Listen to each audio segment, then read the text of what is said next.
You're listening to The Globalist, first broadcast on the 4th of February 2025 on Monocle Radio. The Globalist, in association with UBS.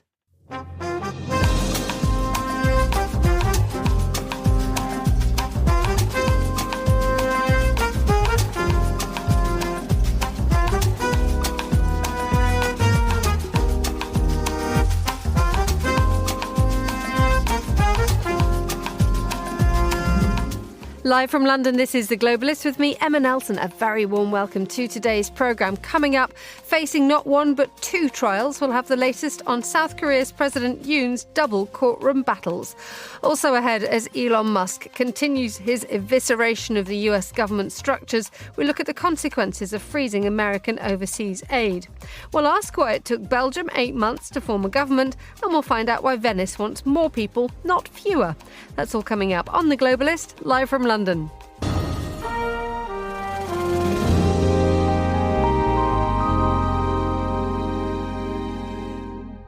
First, a look at what else is happening in today's news. Tariffs of an additional 10% have been imposed on goods imported to the USA from China. China has retaliated in the last few minutes.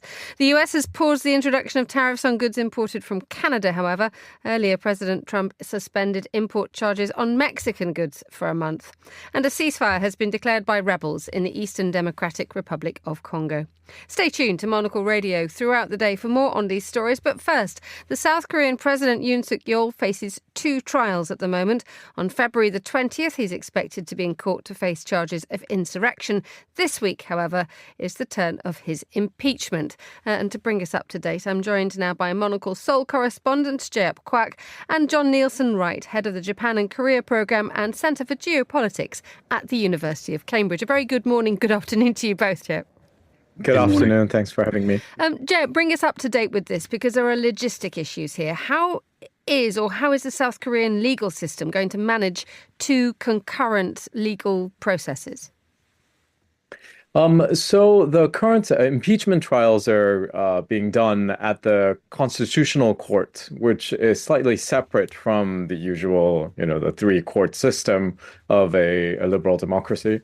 And then, meanwhile, the criminal court, the criminal insurrection charges are being tried in a separate, lower court. So they're, happening concurrently and separately. At the moment, there has been, for the last few weeks, there has been some confusion about, how they would affect each other and whether it would drag on for months and months, and putting the South Korean politics in limbo for a few more months to go. But at the moment, that doesn't seem to be the case, and we'll just have to see how they play out. Today, the judges at the Constitutional Court have chosen to hear another witness from the over 30 witnesses list that have been presented by the impeached president. And so, we'll see how this goes.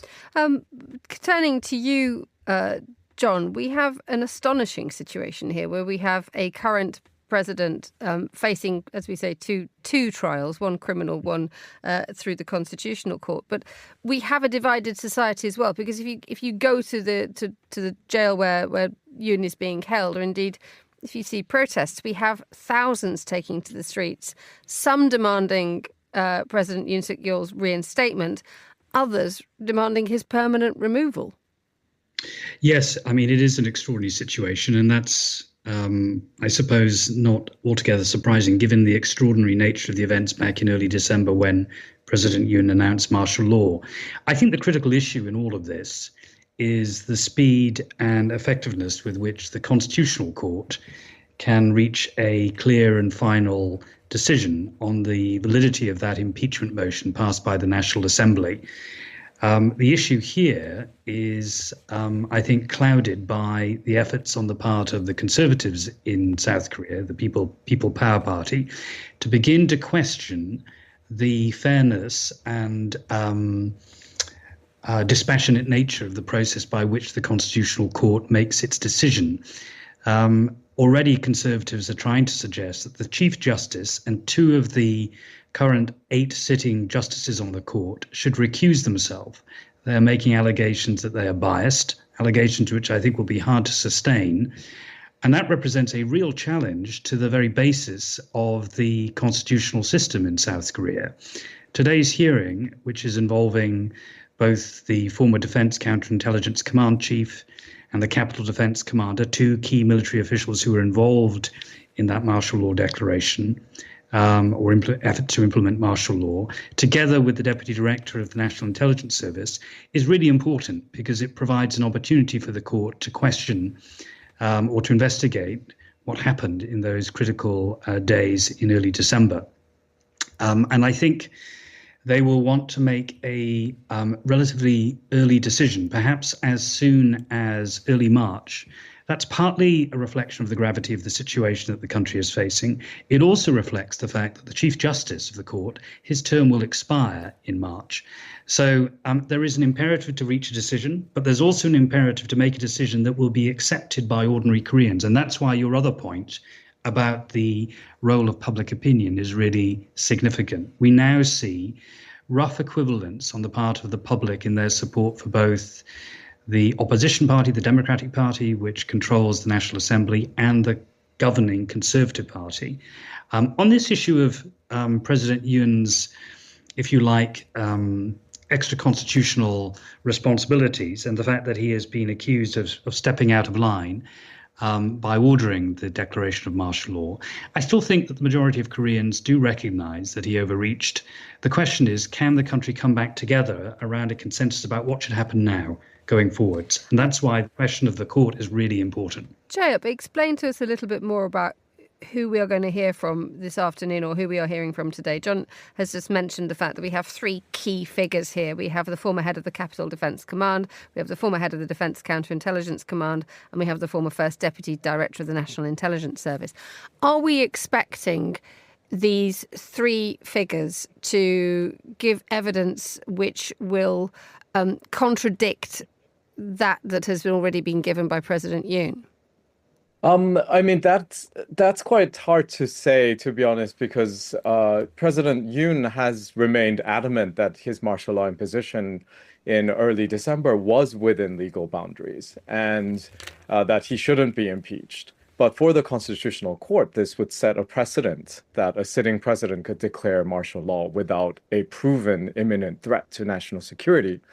And from the actually kind of going back to the criminal court case, the prosecution's indictment statement that has been released to the public says that Yoon began speaking of a national emergency in March last year. And there was already a rumor spreading around the political circles of a martial law declaration since then. And therefore, I think any of the witnesses who have come forward and testified have told basically the same story, that there has been the President Yoon has been feeling of an impending national emergency in his head since about a year ago, and that he has been gaining some support from some of these people who are now being tried. However, going back to the public opinion, 60%, about 60% of the people have steadfastly said that they are for impeachment of the president, because we are not, the South Koreans are not feeling some kind of an imminent, solid, proven threat to national security that could have qualified the president to pull this move. So, John, how confident are we that not only justice will be done, but justice will be seen to be done, giving these the double legal processes of one constitutional and one criminal trial, but also the court of public opinion? I think we can be relatively confident that the Constitutional Court will do its duty. They've made a commitment to hold hearings twice a week up until the middle of February. We already know, for example, that the Deputy Director of the National Intelligence Service, Hong Jang-won, has come out and said in prior testimony that the president did instruct him to arrest key figures in the Liberal Democratic Party, the leader of the party, Lee Jae-myung, and then also the leader of the opposition party, the governing party rather, Han Dong-Hun. That's a pretty strong indictment. We will hear more testimony, allegedly, next week, I think, from the Interior Minister, who has been accused of having ordered that the supplies of electricity and water to major media organizations were to be cut under the instructions of the president. So we will find more evidence, more clear, and don't forget, these people will be testifying under oath, more evidence of the president's efforts to subvert the democratic process. I don't think he can escape that judgment, which is why, of course, some conservatives are trying to question the bona fides of the court itself. There is a running dispute at the moment about the appointment of a ninth justice of the court. If, for example, the Conservatives were able to successfully ask for those three justices, including the Chief Justice, to recuse themselves, then the court would not be quorate. It would not be able to reach a judgment, which is why the fine-grained detail behind this is so important. But I think the court will resist those pressures. They will make a judgment probably as soon as March, and they will uphold the impeachment vote in the National Assembly. And then, of course, President Yoon will no longer be president. And the criminal case can continue, if you like, independently. We will then be into an electoral cycle. And all the indications at the moment suggest that the Democratic Party is due to be quite, I think, well positioned running up to those presidential contests that will take place within about 60 days after the firing gun is fired. John Nilsson-Wright, thank you so much for joining us on the line from Cambridge and from Seoul, Jeyup S Kwaak. You're listening to The Globalist live on Monocle Radio.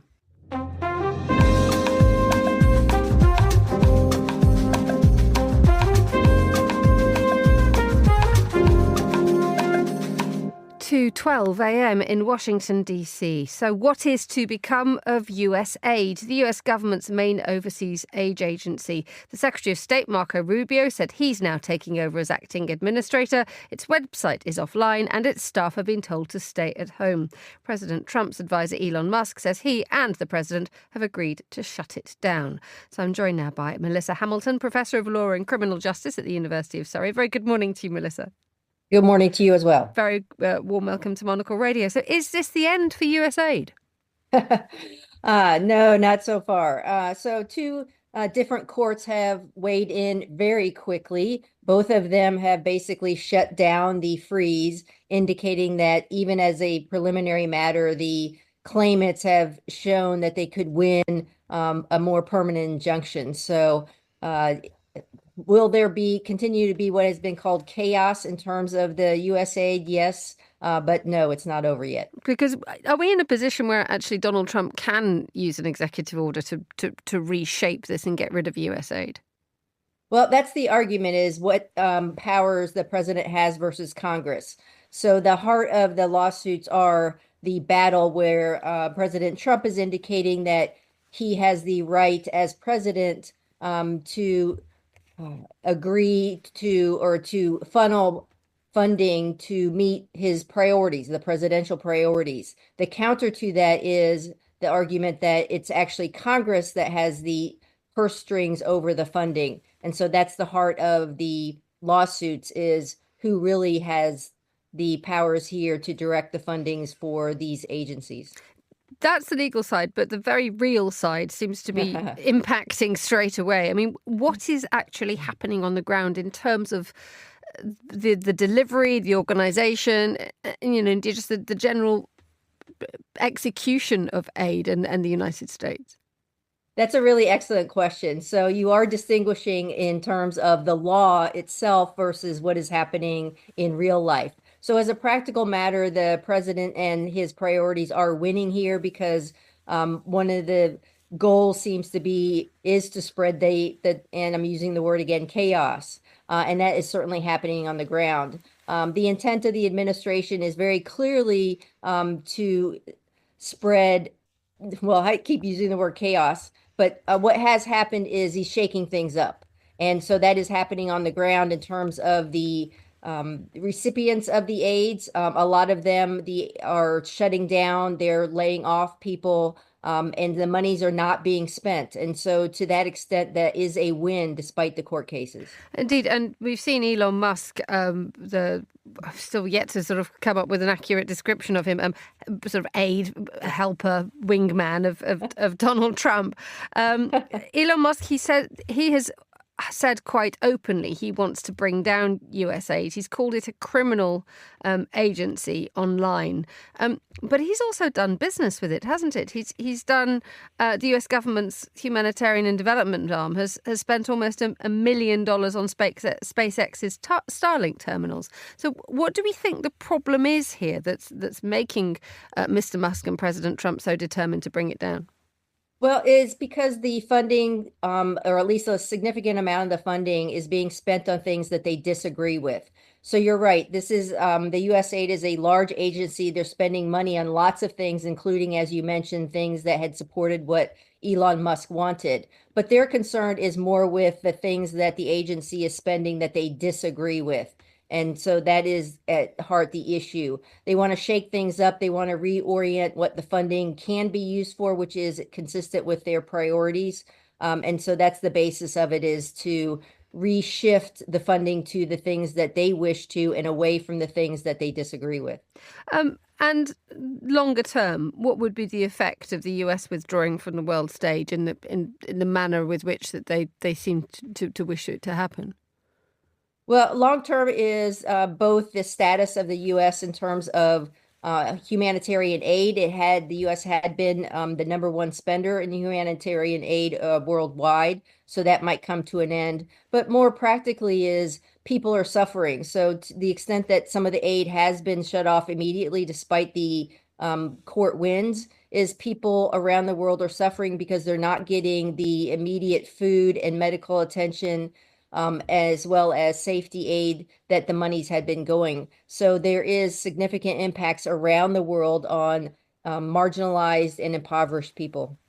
There is a plan to absorb USAID into the State Department.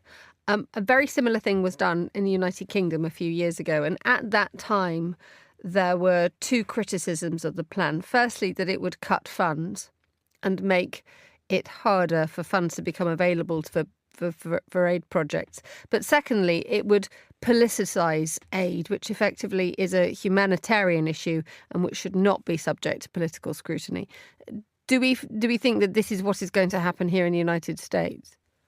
That's very possible, although it's very hard to predict a lot of things with this particular administration. But there are signs that in absorbing it within the Secretary of State's office, the intent would be to more align it with the president's priorities and away from the humanitarian aid that was the basic purpose of it.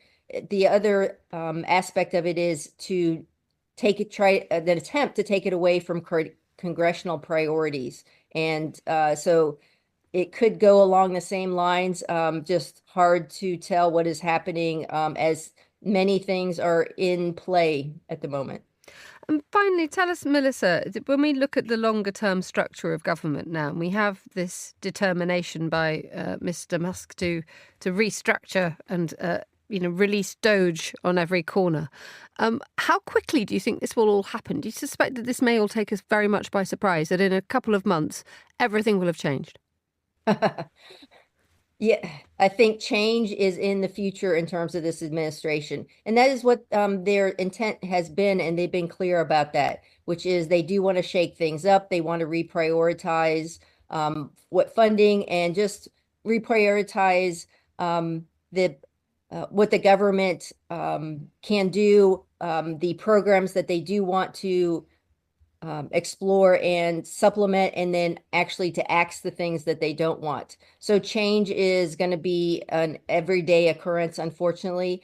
And the administration has already indicated, for example, they will issue orders and they'll rescind orders.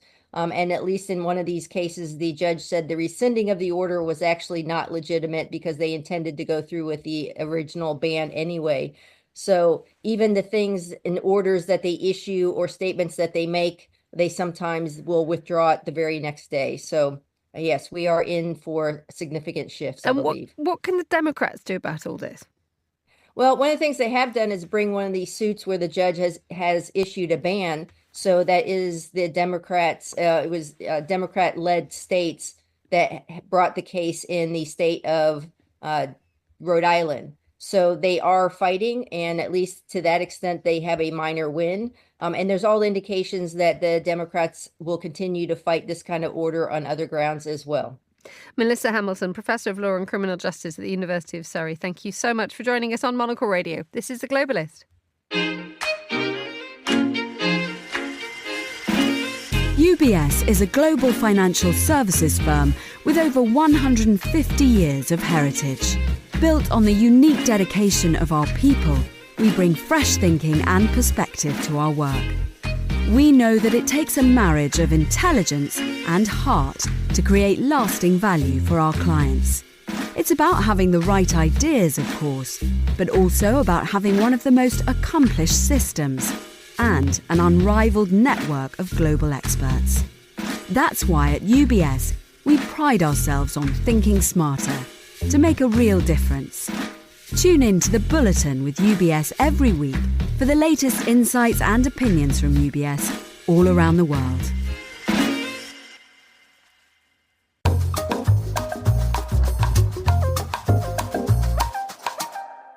Let's continue now with today's newspapers. Joining me in the studio is a geopolitical risk analyst and author, Charles Hacker, who needs a cough. Do you want a little cough, Nope, Charles? I'm perfectly fine. Wonderful. Thank you. How are you, apart from a tickly throat? I am doing perfectly well. Thank you very much. Off to a good start on the week. What are you up to? I will be spending an awful lot of time today at the British Library, I think. Partly in the members' lounge, but partly in the reading room, getting stuck into a potential new project. It's his new book. This is book 2. We've barely, the ink's barely dry on Zero Sum. Now, if I tell you, I'll have to kill you, Emma. Okay, fine. You won't even tell me off air either. Right. He's so good at that. Right. Let's have a look at, while you're in between plotting and planning, what have you found in the papers? Well, as you mentioned at the very top of the broadcast, the great trade war of 2025 has failed to materialize in its entirety, with the exception of China. And so we go to the New York Times, and we're looking at China swiftly counters Trump's tariffs with a flurry of trade curbs. So people who are watching this sort of will he, won't he tariff escalation realize that at the very, very last moment, tariffs on Canada and Mexico were avoided. Mexico promised to move 10,000 troops to its border to stem, as President Trump asked, the flow of illegal migrants and fentanyl and all kinds of other things. And then Canada said that it would enact a $900 million Canadian program of border security that Prime Minister goodness gracious, Prime Minister Justin Trudeau hatched in December. So those two programs saved Canada and Mexico from 25% tariffs. China, however, has not been spared 10% tariffs across the board and is pushing back. That kicked off a few hours ago. I mean, just looking at the New York Times, it is... One can only imagine what the newsroom feels like at the moment, given the fact that the updates are coming thick and fast and have been doing for the last 24 hours. That first we started off with tariffs across the board, Canada, Mexico, China. Then we had Mexico had a bit of a pause. Then there were 2 phone calls between Trudeau and Trump. So that's off. All these soldiers are going to the border to do some migration patrol. But now China takes over. And the speed with which China has retaliated, it's actually quite hard to keep up. I think the FT is trying to keep up. We've now got live tickers on tariffs, which is breathtaking, because tariffs, one would normally imagine, would take a wee while to get into position to get going. But the fact is that we're now having to treat tariffs as a subject of breaking 24-hour news. That's right. It is economic diplomacy at the speed of light. And so China has very swiftly imposed a series of tariffs on U.S. energy exports, the export of heavy industrial material. And most importantly, China has announced an investigation into Google. And so here is an interesting twist. This is not just a tit-for-tat tariff exchange, but it is now an attack on an American company. Google's activities in China are limited because Google is banned from the Chinese internet. That said, an anti-monopoly investigation, as China promises, against Google will be a fairly significant headache for the company and will at least involve an awful lot of time and an awful lot of money on Google in defending its position. The next thing is, just as you pointed out, in this sort of breakneck speed at which the markets and trade organizations around the world are watching this, is Europe is next. President Trump has absolutely, I don't know if this is a promise or a threat, depending upon how you want to categorize these gestures, but he has told the European Union to watch out and that tariffs will definitely, quote unquote, happen against the European Union. What we're looking at now, and we're just looking at the FT as well again, and also the New York Times as they rewrite everything that they're doing, is stocks erase gains after China retaliates against the US. We have this enormous issue of, just looking at the way that the stocks and the price of enormously important things are sort of like moving. We have Asian markets following. Hang Seng is now up 3.3%, and then it's gone down. The price of oil is changing left, right, and centre. It at the moment we seem to be at the top of a roller coaster. There seems to be this sort of follow the sun whiplash in markets around the world. And that is that when you wake up here in London, the first thing you think is, well, how have Asian markets reacted to this economic news? Yesterday they were down. Today they're up. President Trump has a strategy called flooding the zone, which means just absolutely unleashing everything you can all at once on all fronts. And he's doing that economically right now. He's doing it domestically, politically. And it is now down to the rest of us, including countries, including companies, and including markets, to keep up. Okay, and we shall move now also to another area of conflict, but this time a hot war. We have a line in the Financial Times this morning talking about Donald Trump saying he will defend Ukraine, but it's all become a deal now. If Ukraine gives up I think it's all their rare earth metals, then he will help. That's right. So we're going to the Financial Times, and it says Donald Trump wants Ukrainian rare earths deal in return for U.S. military support. And what the president is basically saying to Ukraine is, protecting democracy, protecting sovereignty, protecting people from hostile aggressors really isn't what's at stake here. What we really want from Ukraine are their rare earth metals. We're told by the Financial Times that Ukraine has enormous reserves of titanium, iron ore, and coal, as well as about 500,000 tons of lithium. And we know that lithium is a very important ingredient in electric batteries. And so Ukraine is sitting on top of this absolute sort of storehouse of the precious minerals and metals that are required by this emerging high-tech economy that we have. And Trump is saying, fine, we'll defend you if you give them to us. And so it is no longer a question of pushing back against an aggressor nation. It's a question of give me all your minerals. Therefore, we have different parameters operating now. And, in your experience as a risk analyst, when values start to be removed and they start to be replaced by deals, what happens? Well, so the question that you have to ask is, if Ukraine didn't have all of these minerals under the ground, would Trump throw it under the bus? And the answer is increasingly looking like yes, because none of the other criteria for defending Ukraine, including the sanctity of its borders, seem to matter.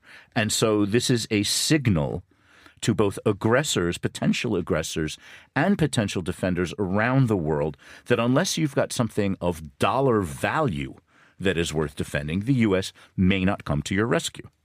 Let's move on to another story that you brought our attention to in the Times today, Times of London. The Michelin Guide making change to keep up with influencers, giving a star to a taco stand. I don't know how often you found yourself in a restaurant and the people next to you are, I think it was about 6 weeks ago that two ladies had come in. They weren't speaking. They were on their phones. And when the waiter came over, they literally held their phone up to him and said, "Do you have this?"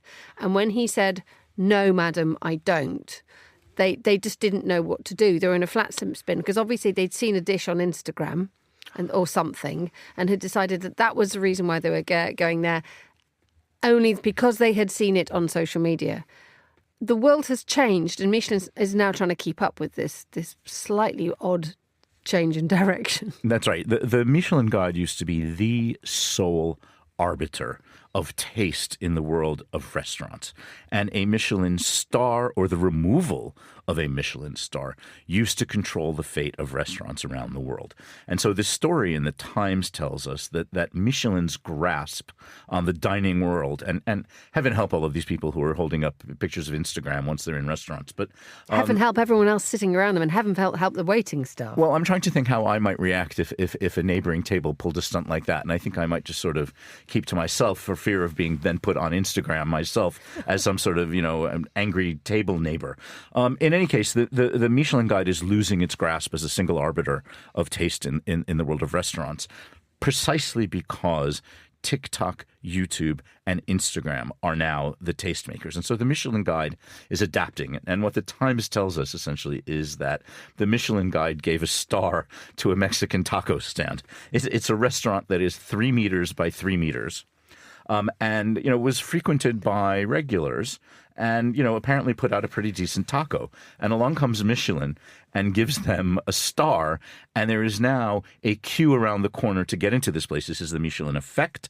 And the regulars can no longer go there. Now, does this do a good or a bad thing? Because what you've just described there is a democratization of taste, that you don't need to go to an inaccessibly difficult restaurant in order to get outstandingly good food. So the problem here is that a lot of restaurants are rejecting their Michelin ratings because of the stress and the pressure that it puts on the chef to maintain his or her expertise, on the restaurant to maintain its reputation, and then also how do you handle these crowds when you have people literally queuing for hundreds of meters to get into your restaurant? There has to be some sort of pressure on quality and a resistance not to crack. And so whether it's the Michelin Guide or whether it's Instagram or YouTube or TikTok, there appears to be this assault almost on restaurants now and the sort of hordes of consuming locusts that descend on them every time they show up in one of these guides. You just don't like people going to restaurants, do you? I just want a table for one by myself in the corner. Charles Hecker, I'll grant you that wish. Thank you so much for joining me in the studio. You're listening to The Globalist with me, Emma Nelson, here in London. The time is 7:31. A quick look now at what else we're keeping an eye on today.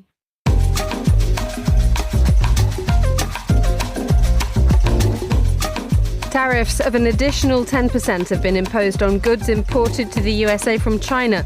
Beijing has responded to the move with a series of retaliatory steps, including additional tariffs and an anti-monopoly investigation into Google.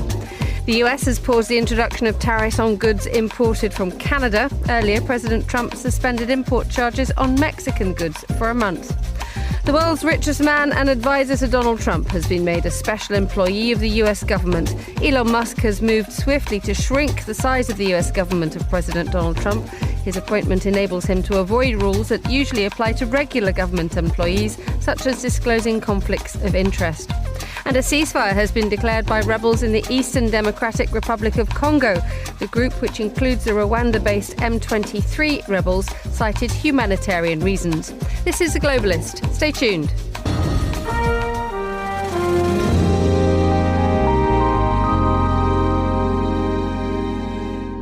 Now, the Booker Prize shortlisted writer Carol Phillips is one of contemporary literature's master stylists. Their latest novel, Another Man in the Street, chronicles a West Indian man's journey to England as part of the Windrush generation and his struggles therein. Well, here Carol speaks to Georgina Godwin about his upbringing in Leeds, his connections to St Kitts, and his thoughts on the treatment of the Windrush generation. No, not at all. My first memory of St Kitts was going back there as a 22-year-old after college, but I grew up with absolutely no tropical memories at all black and white, Leeds, northern, but wishing that I had some memory of another place. And did you feel like you had that cultural heritage? No, because I felt my heritage very much was northern working class kid on a council estate. The heritage that I had was very similar to any other kid growing up in the north of England, which was an awareness of the fact that you were not Southern, that you didn't speak like they spoke on the telly when they read the news or when they did the weather forecast or panorama. They spoke properly. I spoke differently, but I had no awareness of a colonial heritage apart from obviously the fact that I was black. And so, because at that time, it wasn't really taught in schools. British people didn't really understand what had happened overseas, or did they? No, they had no idea, and it wasn't necessarily their fault because the curriculum didn't speak to Britain's wider role in the world, Britain's wider history. And obviously politicians didn't speak about that either. There was no representation in Parliament of anybody who was non-white until 1983. So I was growing up in a world in which all 650 members of Parliament were white. Everybody on the television was. All the teachers were. The curriculum didn't have anything which suggested empire or colonial heritage, let alone complicated that colonial heritage by saying, is it a good thing? Is it a bad thing? It was just absent. Mm-hmm. Was these feelings of perhaps being othered because of that, would you say that that was a class-based or a race-based thing, or both? Both. I think it's very difficult to talk about class without thinking about race, and it's very difficult to think about race without thinking about class. Many of the migrants who came to this country from the Caribbean were not working class. It's a myth to think that everybody was looking for a job on the railways or a job on the buses. Many were doctors, many were lawyers. That's class. But similarly, the migrants that we get in this country today from the Middle East or from Eastern Europe, not all are plumbers. Many people are middle class, university educated. So migration, race, class, it's a complicated fusion of forces and not nearly as simple, I think, as some politicians would lead us to believe. And I think it changed a lot recently too, didn't it? In that a lot of migrants who came here pre-Brexit felt accepted into this country and now no longer do. Yeah, again, it's very complicated because, migrants can feel accepted when they feel that they're needed. And a lot of the migrants that did come into this country at the beginning of the 21st century were definitely needed because of the situation of, jobs that needed to be done. So they felt needed in a way in which perhaps Caribbean migrants didn't feel needed. And it's not just simply about race. It's about understanding why people are here. Why are people coming into the country?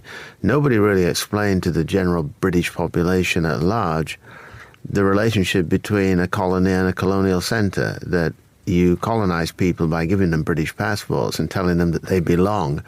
And therefore they arrive with a feeling of expectation. They expect to be welcomed. They feel that they're part of a family because that's what they've been told. The sense of disappointment when they get here and realize that actually not only are they not wanted, but nobody actually knows where they're from on the map.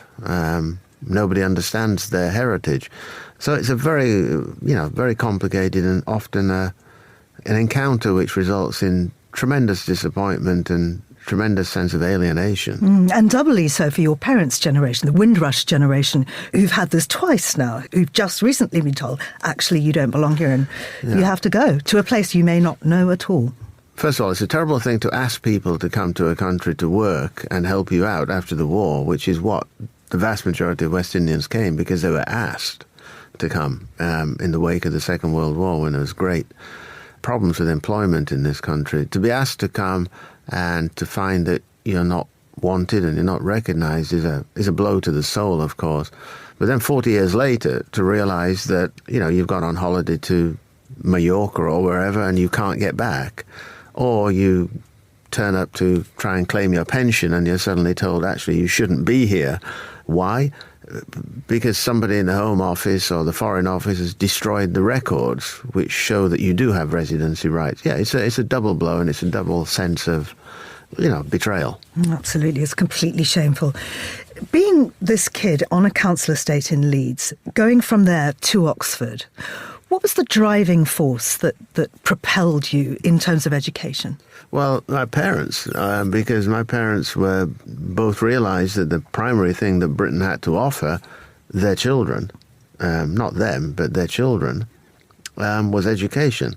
The type of education I would not have been able to get on a small island like St. Kitts, and certainly the type of education that would be very difficult to get in the Caribbean generally. So they were always very keen to push the merits of education. They were not interested in any particular type of university or any particular type of course. They just wanted me to go to university.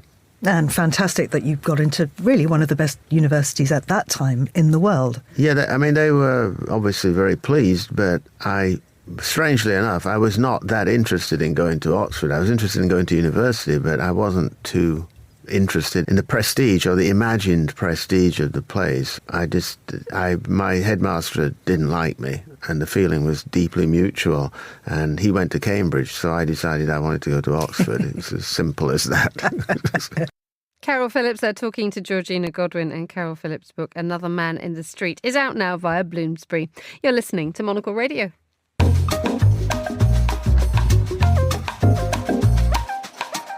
8:40 a.m. in Brussels, which is where we head now, because Belgium has a new government, having taken 8 months of negotiation to get there. A series of arguments over the likes of the budget left the country essentially without anyone in charge. Well, now 5 parties have agreed to form a coalition with the prospect of a Flemish nationalist serving as the country's next Prime Minister. Well, Hannah Kokkelaar is a reporter at Politico Europe, and she joins me now from Brussels. Good morning, Hannah. Hi, good morning. Now, a churlish individual would say, did anyone notice? Well, we certainly have had worse. This is not the longest time they've ever taken to form a government. But people did notice, yes. Not necessarily in policy making, because there was still a government there, well, a caretaker capacity. And the regional governments, most of them were also in place. Tell us what we have now, then. We have, as I mentioned a moment ago, 5 parties now forming a coalition, and we now have the prospect of a Flemish nationalist as the next Prime Minister. Yeah, that is correct. Yeah, 5 parties have agreed to govern together, and that includes the Flemish nationalist of the N-VA. That is the party of the new Prime Minister, Bart de Wever. And he's teaming up with the Liberals from the French-speaking side of the country, also the Christian Democrats, or more like the centrists from the French-speaking side of the country, and then the Christian Democrats and the Socialists from the Flemish side of the country. I realize that might sound quite complicated. Well, you seem to be explaining it rather brilliantly, but what it does do is it sets things up not for the most smooth of government, does it? Because if you have sort of the regionalisation of government almost within the central administration, you're going to end up with competing views and competing desires. Yes, that is a bit of a feature in Belgian politics, however. The federal government is always made up of, Dutch-speaking and French-speaking parties, and it's become an increasingly difficult exercise, apparently, to form a government that all parties are happy to be in. It's definitely proved to be a challenge in these coalition talks. They have, after all, taken more than 7 months. And that was mostly because they've taken on board the socialists as well. So, in fact, after the election in June, it seemed like this government, these parties would have an easier time of agreeing a deal, in fact, because typically it's the results in the regions of Belgium are actually further apart. You know, the French-speaking part of Belgium, Wallonia, they traditionally vote more left-wing than they did this time around. And in the north, in Flanders, there was a real expectation that the far right would win the election, and the Flemish nationalists of Bart de Wever managed to stay ahead of them.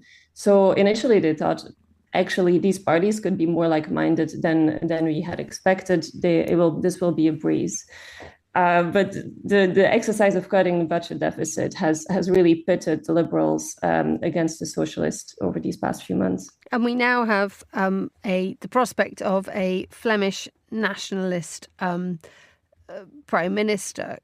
Just explain a little bit more about what the mission is for the right-wing nationalists. Is it the independence of Flanders from Belgium?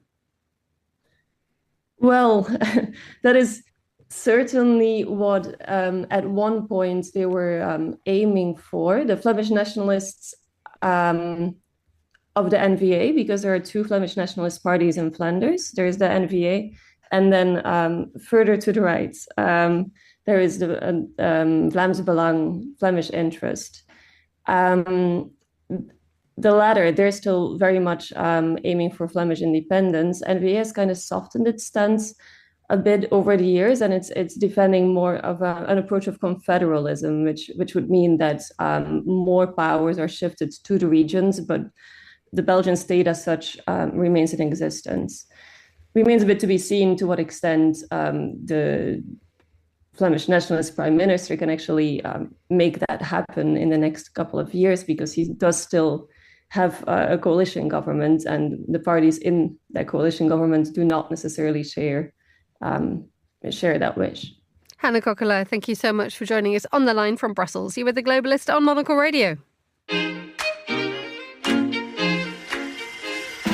UBS has over 900 investment analysts from over 100 different countries. Over 900 of the sharpest minds and freshest thinkers in the world of finance today.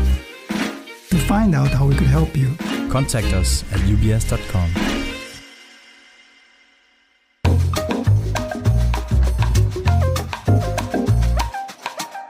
8:45 in Venice, which is where we head now. Go to Venice anytime soon and you will notice that there are plenty of people, hundreds of thousands of them, and the vast majority are tourists. What Venice doesn't have, apparently, is enough Venetians. So a scheme has been created to encourage more people to stay permanently. Let's hear now from Ed Stocker, Monocle's Europe editor-at-large, who joins me on the line from Italy. A very good morning to you, Ed. Very good morning, Emma. This is anybody who's ever tried to walk around Venice and tried being the operative word will know that you're shoulder to shoulder with everybody. So it is astonishing to think that there are not enough people there. I know. Actually, you know what? I moved to Italy in 2020 and I went to Venice for the very first time during the pandemic. So I was able to walk around these almost deserted streets and I had this magical experience of Venice. And then, of course, went back several times since then, and the hordes of tourists are very much back. You can't walk around, like you said, Emma, really. You're constantly dodging people, taking pictures on bridges and packing out restaurants, eating pasta and pizza. But, of course, as this has happened, there's been a rapid decline in the local population. It's hovering around the 50,000 mark. That's down from 175,000, more or less, at its peak. And we're talking about the very centre, the old part of Venice on the lagoon.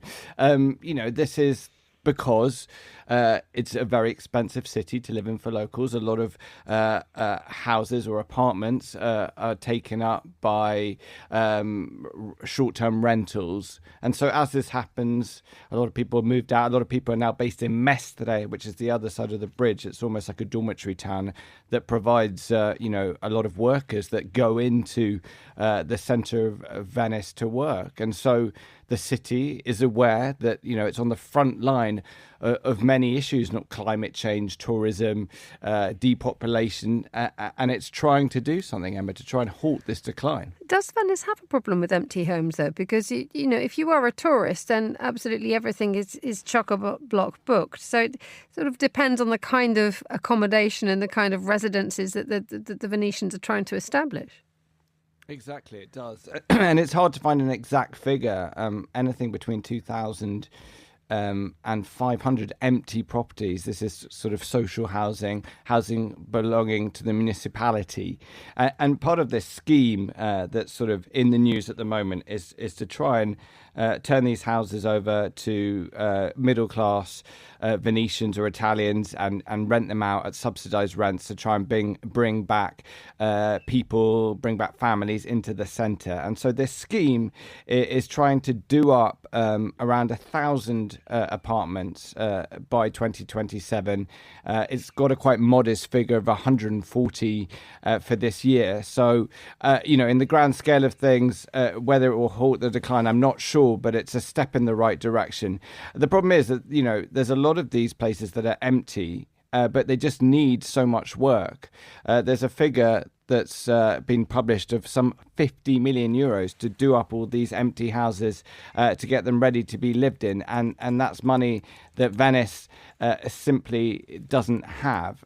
And that's sort of an issue in some regards for Venice more widely. The fact that, it is a city on a lagoon, it is sinking. There are a lot of buildings that are in need of maintenance and the costs are very high. That's why UNESCO at one point threatened to put it on a sort of blacklist for not doing enough to maintain its buildings. So an incredible place, Venice, but it does have just a few problems, I'd say, Emma. Indeed, and it's not it is glorious to visit. You step into something that is almost unimaginable, but actually to live there, one wonders how livable a city it is. Because if you just think about it, practically speaking, there are no roads. Everything is done on water. As you say, the entire city is built on stilts and is sinking. You can't move from A to B. And also the idea of a sort of a kind of a local community feeling seems to be quite hard to create. Well, there are streets, but they're pedestrian streets, obviously, in the centre in some parts. Yes, it's not easy to get around, especially if you have a buggy, by the way. Trying to carry that over bridges is pretty difficult, as I've tried. But, it helps if you have a boat. If you have a boat in Venice, you see a completely different side. You can get out to all the islands away from the centre. You see a completely different part of Venice. It's a magical place. And I've met quite a few people reporting who live in Venice, people who aren't necessarily from there. Someone from Milan who runs this amazing cinema project, a graphic designer from Australia who's moved with his family, a photographer I've worked with who's also set up a sort of co-working and cultural space there. There is, a really interesting network of creative people who are choosing to live there. And they always say, look, if you know what street to go on, you can actually avoid all the tourists because they sort of get funneled down these same routes. So if you know your way around Venice, I think you can see this sort of magical different side, especially if you live there. It's always been something that's fascinated me, seeing that other side to Venice, the Venice that people live in. So it is there. It's a strong community, if a small one, and let's hope for everyone's sake that it continues to grow. Briefly though, Ed, the difficulty is that you're not going to get rid of the tourists, and the tourists and the over-tourism is one of the reasons why fewer permanent residents are there. It's a bit of a double-edged sword, isn't it, for Venice? Because obviously the amount of money that they make from tourists is phenomenal. And so, you're seeing it in other cities as well, isn't it? Do you cut off tourism? How do you manage it? We're seeing it in places like Florence, in Barcelona. Venice actually had this special dispensation from the government, from the national government, to regulate these short-term rentals. This was back in 2022. It's been very slow to take the next steps to do that. It's introduced these sort of tourist entry fee tickets of €5 last year. And so, it is making small steps. But it's finding that right balance between trying to, I guess, limit tourism and also, enjoy, if you like, the money that it makes from it, Emma. Monocle's Ed Stocker, thank you so much for joining us on the line from Italy. You're listening to The Globalist.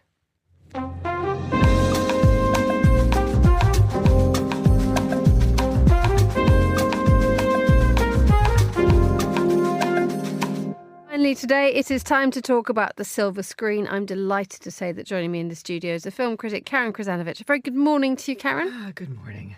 How's life in the Krizanovich world? What are we up to? It's award season, so it's all flat out. And Juliette Binoche has just been she's going to preside over the jury of Cannes. Okay. 78th Festival. Wow. Are we happy that Juliette Binoche is in charge of Cannes? Yeah, I'm sure, quite why happy not? about that. Sure. Greta Gerwig was last year, so yeah, good. Okay. Now we're in the middle of lots and lots of film news. I don't even know where to start, really. Right. Well, I'll just be guided by you. Okay. Well, I wonder whether we shouldn't start here in London, where we have the end of an era, another closure of another beautiful cinema. It. Yeah, this is really upsetting. It's really upsetting. Of course, I was involved with the YMCA closure. I've been going there for years and years. The same landlord who has closed the world's first YMCA to turn it into a capsule hotel, because we need those, is now threatening the Prince Charles Cinema, which is a successful cinema. It's not like it's running in the red. But Asif Aziz calls himself the king of the West End. And you might remember him during COVID, where he charged a lot of shops rent, and he also raises up. He's also, if you see the Criterion restaurant, also that was his doing. Anyway, they're now he's now threatening to turn the Prince Charles Cinema into flats, which is right there on the corner of Leicester Square. And the managing director of the Prince Charles, Ben Friedman, is fighting it. And there's a huge petition. So if you want to sign the petition, please do. I think it was almost up to 200,000 now. How important a cinema is the Prince Charles? Hugely, hugely important. It's not the only repertory cinema in town, but it is the most famous, I suppose, arguably, because when people come to London, they'll go to Leicester Square, and it's just right off. It's between sort of Gerrard Street and Leicester Square properly. And it's this wonderful repertory cinema, and all filmmakers love it. Edgar Wright loves it, Quentin Tarantino loves it, Martin Scorsese loves it. And the fact that the lease, there's been they went to renew their lease, and the landlord is putting a break clause in it, which means that he can terminate it and turn it into whatever he likes. Indeed. Has this been happening widespread across the world, or is this just a particular London thing? I think it's been happening across the world. Frankly, we lose a lot. We lose a lot of these iconic places, and they're cultural hubs. I know that sounds nuts. I'm the last person to say community or hub, but it is. I mean, I went there 2 weekends ago to watch 2001 in 70 millimeter. Talk to us about Sundance. Sundance. It was a weird Sundance. Last year was a weird Sundance, too. But this is a strange Sundance. Not a lot of films were sold, just a handful. And just some very peculiar sort of documentaries. And there's the one that took the biggest prize, Atropia by Haley Gates. It was based on the Army's artificial sort of military villages and people that they use for training. It is just very, very strange.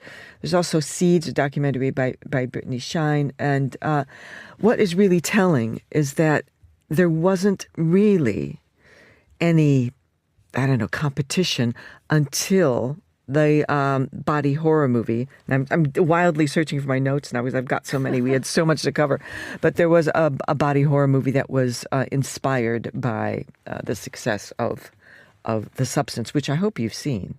Have you seen that? I haven't. I don't do body horror. You need to go and... No, well, you know what? I don't either. I don't either, but I think it's time for all of us to try and give it a go. Also, there's another great directing documentary, which I've actually seen, The Perfect Neighbor by Geeta Gandhir, which is all body camera. We're all off to do body horror after that. Thank you so much. Let's look ahead, though. You said you're all over the place with BAFTAs and Oscars and awards season. Yes.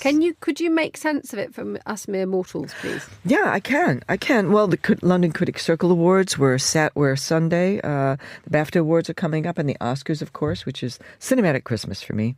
What I have to say is the major players are pretty much the same across the page. So do see The Brutalist. That was our film of the year, the Critics Circle. Do see No Other Land and All We Imagine Is Light, which were foreign language and documentary. But also the British film of the year for us was Conclave.